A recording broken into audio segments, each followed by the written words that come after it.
ирсэн эцэг их сурагчид багш нартаа бүгдэнд нь энэ өдрийн мэндийг хүргэе.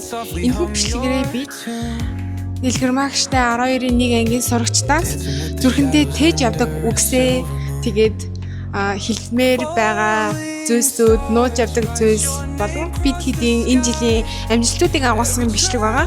Та бүхэн таалан сойрхож үзнэ үү? Баярлалаа. Би болохоор яг гэр бүлээр зургаах болоод ямар ч хэрүүл магаагүй гоё аялал амар байна. Одоо хүртэл амар бодогддог төрсөмжөнд болохоор багахта яг гэрийнхнаараа нуурын хажууд ингээд майхнаараа хомж исэн. Тэр амар төрсөмжтэй байсан. Counting lonely steps, trying to map a route.